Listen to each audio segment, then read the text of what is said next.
In times of crisis, the instinct for many leaders is to grasp for control. The fear of the unknown, the pressure to deliver answers, and the weight of responsibility can cause even the most seasoned leaders to react with urgency that borders on panic.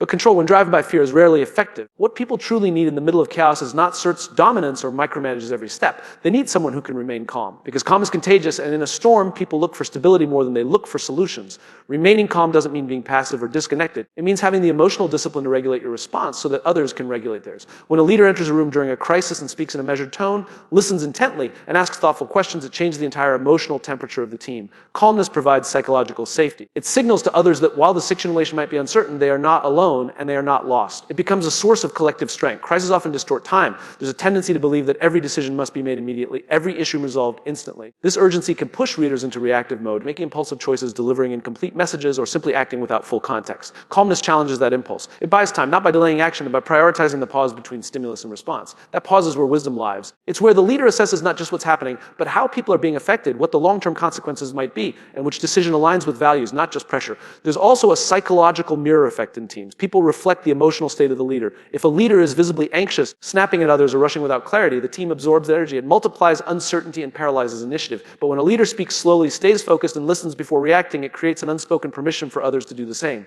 Calm behavior reinforces the idea that while the crisis may be real, it is not the end is manageable. This doesn't remove the difficulty of the moment, but it equips the team to face it more effectively. One of the great misconceptions about calm leadership is that it's passive or disengaged. That's not true. It takes immense inner strength to be calm when everything around you is in flux. It requires emotional intelligence, self-awareness, and maturity. Calm leaders do not pretend everything is fine. They acknowledge the gravity of the moment. They just refuse to let fear lead the way. Their steadiness becomes the ground others can stand on. It's important to note that calm is not always a natural state, especially in high-pressure environments. It must be practiced. Leaders who consistently lead with calm have usually developed routines or habits that keep them grounded. They might have a mental checklist they run through during a crisis. They might take a moment for deep breaths before walking into a room or a meeting. They prepare themselves not just with facts and plans, emotional readiness. It's not about intention. They lead their own nervous systems before they try to lead anyone else. Calm also opens the door to empathy. In a crisis, people are not just dealing with logistics. They're managing fear, stress, confusion, and sometimes grief. Calm leader creates space for those emotions. They don't rush people past their experience just to check a box or hit a deadline.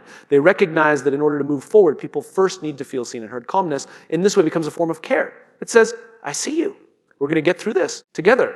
When calm becomes a leader's default response, it fosters a culture pressure doesn't break people, reveals their strength. It builds trust because people believe that even in the worst of times, their leader won't abandon them to chaos. And it models a kind of leadership that doesn't just survive crisis. Calm transforms through it. Doesn't mean you have all the answers. It means you have the presence to hold space for others while you find them together. That presence is more powerful than any command. In the midst of crisis, when confusion is high and the stakes are even higher, clarity becomes a leader's most valuable tool. People don't need all the answers to feel safe. They need to understand what's happening, why it matters, and what's expected of them. Clarity builds trust because it removes the shadows where fear and speculation grow. When a leader communicates with precision and transparency, it gives people something solid to hold to an otherwise unstable environment. In those moments, clarity becomes more than just a communication skill. It becomes an act of leadership. Trust is rarely built in grand gestures during calm seasons. It is built in the fire, when people are scared and unsure, and they look to the top for guidance. In those moments, if the message is vague, inconsistent, or withheld, people begin to doubt. They question not only the information, but the intentions behind it. Are we being told the truth? Are decisions being made behind closed doors? Are we being set up to fail? These questions don't surface because people are cynical. They surface because clarity hasn't taken the lead. Trust deteriorates when information is scarce or unclear. It thrives when people are brought into the process, even if the process itself is still messy. A common mistake leaders make under pressure is trying to present a polished but perfect message. But the truth is, people don't need perfect. They need honest. They need to hear what is known, what is still unknown, and what the path forward might look like, even if it's uncertain. Clarity does not mean having all the answers. It means clearly communicating what you know, what you're doing about it, and what you need from your team. It means making complexity feel navigable. When people can see where they fit in the bigger picture, they stop feeling like bystanders and start feeling like contributors.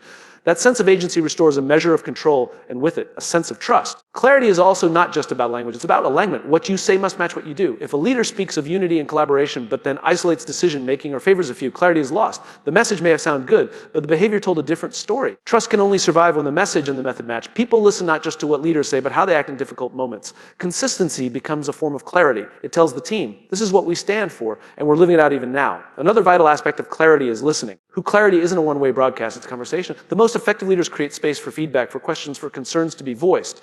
And they respond, not with dismissiveness, but with understanding. When people know their voices are heard, when they know their leaders are willing to explain and engage, trust deepens. Clarity becomes a dialogue that reinforces shared understanding. It shows respect, and respect is a powerful trust builder. In chaotic times, details matter. Ambiguity can breed anxiety. Saying, instead of by Friday, leaves room for interpretation. Saying, we're exploring options without saying what those options are leave for doubt. Clarity involves renaming specifics, even if those specifics might change later. It's better to be clear about current realities and adjust when needed than to leave people guessing.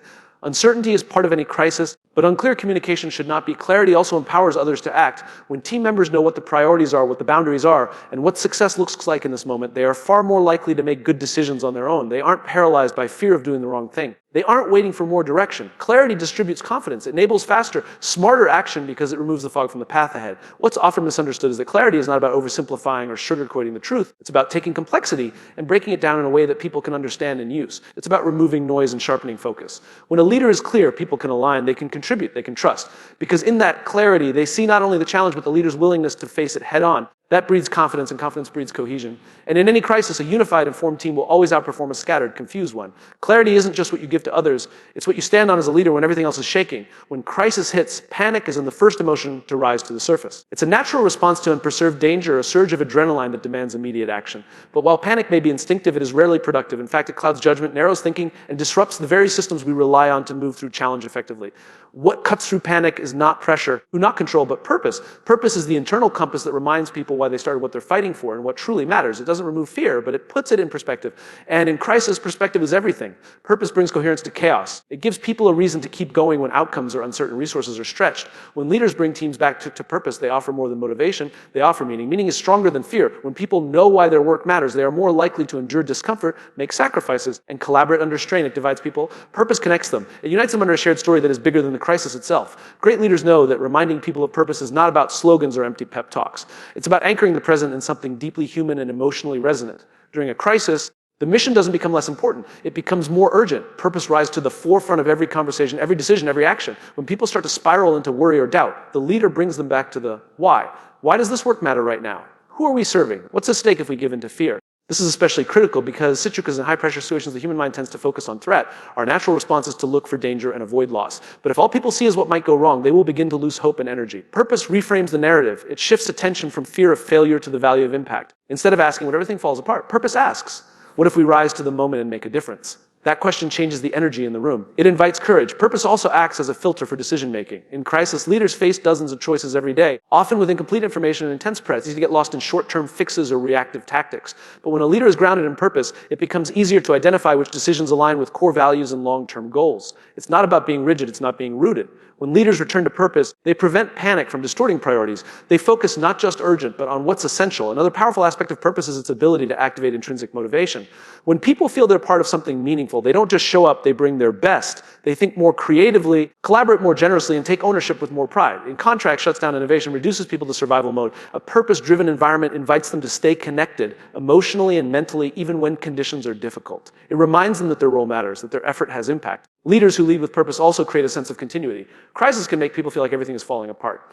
But when a leader says, this is who we are, this is what we stand for, and that hasn't changed, it provides continuity in the face of disruption. That consistency is a stabilizer. It offers people something to believe in when the future feels uncertain. It says, we may be shaken, but we're not lost. We still know why we're here. Importantly, purpose doesn't make the crisis easier, but it makes it worth enduring. It gives people a story to tell about the hardship. It turns the crisis into a chapter in a larger narrative of resilience, values, and mission. People remember how they felt in hard times, and when they look back, they will remember whether they're part of something meaningful or merely reacting to chaos. Leaders who lead with purpose ensure that their teams come out not just surviving the crisis, but transformed by it, more connected to the reason they began the journey in the first place. In the end, the most effective way to overcome panic is not to suppress it, but to overwhelm it with purpose. To lead under pressure is to lead with vision that reaches beyond the moment. When purpose becomes the center of the response, it lifts people out of fear into focus. It gives them a reason not just to endure the storm, but to move through it with clarity, courage, and conviction. In moments of crisis, the instinct to tighten control can be overwhelming. Leaders often feel the pressure to make every decision, oversee every task, and direct every move. After all, when the stakes are high, it feels safer to grip the wheel tightly. But real leadership under pressure is not about commanding every action. It's about empowering people to rise. Empowerment builds strength in the team, creates agility in the response, and fosters trust that outlasts crisis itself. While command may bring short-term order, empowerment fuels long-term resilience. When people are empowered, they don't just wait for instructions. They step into ownership. They bring their full capacity, creativity, and commitment to the table. In high-press situations, a single leader can see or do everything. That's why empowerment matters so much. It distributes leadership across the team. It means that the person closest to the problem is trusted to help solve it. It means that decisions can be made in real time by those who have the most context without waiting for top-down approval that may be delayed or disconnected. Empowerment also changes how people feel about their role of the crisis. When a team feels commanded, they tend to retreat into compliance, doing only what's asked, nothing more. They become focused on not making mistakes rather than making a difference. Fear of failure starts to shape behavior and innovation slows to a crawl. But when people are empowered, they feel trusted. And trust breeds confidence. Confident people take initiative. They ask better questions. They see more possibilities. They care more deeply about the outcome because they see themselves as part of the solution. Not just as tools to be directed. Empowering others doesn't mean letting go of standards or structure. It means shifting from a model of control to one of enablement. The leader still sets the direction, defines the purpose, and establishes the guardrails. But within that framework, individuals are encouraged to think, act, and lead. The leader becomes a coach rather than a commander, supporting, challenging, and believing in the team's capacity. This shift is not always easy. It requires humility and trust. It means accepting that others may approach problems differently, and that different doesn't mean wrong. One of the myths of leadership in crisis is that the loudest voice or the fastest decision maker is the strongest leader. But leadership isn't about noise, it's about impact. Some of the most powerful leadership happens when a team member steps forward, takes responsibility, and makes a difference because they were given the space to do so. Empowerment multiplies the number of leaders in the room. It doesn't diminish leaders' authority. It amplifies influence by turning leadership into a shared endeavor. Another benefit of empowerment is that it strengthens learning and adaptation. When people are given room to act, they encounter challenges firsthand. They learn quickly, they adapt in real time, and they develop skills that stay with them beyond the crisis. If the leader is always commanding, then learning is limited to the leader's own experience. But when leadership is shared, the entire organization grows. Crisis becomes not just a test, but a training ground for future strength. Empowerment also reinforces dignity. It tells people that they matter, not just for their labor, but for their judgment, their ideas, and their instincts. That message is vital during difficult times. When people feel valued, they're more likely to stay engaged, even when things get hard. They don't just follow, they invest. And when people are invested, the quality of work improves, the culture strengthens, and the organization becomes more than the sum of its roles. Of course, empowerment requires intentionality. It's not enough to simply step back and hope people rise. Empowerment works when the leader actively equips others with the tools, information, and confidence they need to lead, clear expectations, timely feedback, and consistent encouraging effort, not just results. It means being available without hovering. True empowerment is not passive. It's deeply engaged, but in a way that lifts others rather than overshadowing them. In the most successful teams, empowerment becomes part of the culture, not just the crisis response. People know that they are trusted to act, to think, to lead. And they rise to that trust. They don't wait for permission. They move with purpose. They don't fear mistakes. They learn from them. They don't look up for every answer. They look inward, outward, and forward. They operate as partners, not just performers. And that shift from command to empowerment is what turns a crisis from a breakdown into a breakthrough. In moments of crisis, leadership is not only tested, it is revealed. The pressure to act quickly, to make hard decisions, and to show strength can tempt leaders to shut down emotionally, to detach from the human side of the situation in the name of efficiency or decisiveness. But true leadership is not about choosing between strength and softness. It is about integrating both. The best leaders lead with empathy and decide with courage. They do not see these qualities as opposites, but as essential partners in navigating the most difficult moments with humanity and integrity. Empathy begins with the simple act of paying attention. In times of stress, people are not just managing tasks. They are carrying fear, uncertainty, frustration, and often personal loss. Leaders who recognize this don't view emotions as obstacles. They view them as information. Empathy means looking beyond performetrics and project updates to see the person behind the role. It means noticing who is withdrawn, who is overextending themselves, who needs encouragement, and who just needs to be heard. These observations may not change the facts of the crisis, but they change how people feel about facing it. They feel seen. And being seen builds loyalty and trust in ways that no directive or strategy ever could. When a leader leads with empathy, they create a culture where vulnerability is not punished but respected. This doesn't mean the leader carries emotional weight. They make space for it. It means they ask, how are you really? And they listen without rushing to fix. They offer stability not through pretending to have every answer, but by acknowledging the shared difficulty and showing they are present for it. Empathy says, you're not alone in this, and in crisis, that message can be the difference between burnout and resilience. Yet empathy alone is not enough. A leader must also make decisions, sometimes hard ones that carry risk or impact people in painful ways. This is where courage comes in. Courage is not the absence of fear, it is the willingness to act in spite of it. Courageous leaders don't wait for perfect clarity or universal agreement. They gather the best information available, they consider the consequences, and they make the call, even when the decision may be unpopular, even when the cost is personal, because they understand that leadership is not about comfort, it's about responsibility. But what makes courageous decision-making powerful is when it is grounded in empathy. When a leader decides with courage and leads with empathy, people trust the intention behind the action. They may not agree with the outcome, but they understand the care with which it was made.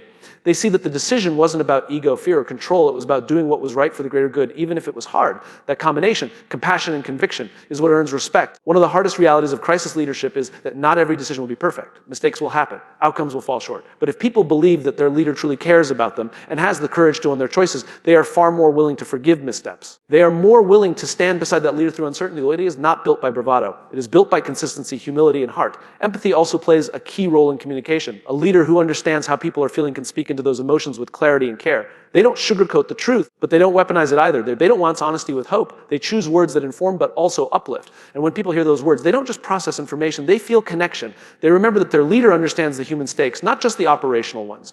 Courage, on the other hand, is what keeps a leader from being paralyzed by compassion. It gives them the backbone to do what is necessary, even when it's unpopular. It gives them the stamina to face criticism, to stand firm in the face of resistance, and to keep moving forward when the easier path would be to avoid the conflict altogether. Courage transforms empathy from sentiment into action. It ensures that care doesn't become passivity, but instead fuels meaningful leadership. When empathy and courage work together, the result is a leader who is both trusted and respected. A leader who listens with care but acts with resolve. A leader who sees the people they serve and refuses to be swayed by fear or pressure. In a crisis, that kind of leadership doesn't just get a team through, it changes them. It sets a standard for what leadership can be, not cold, not reckless, but deeply human and unwaveringly strong.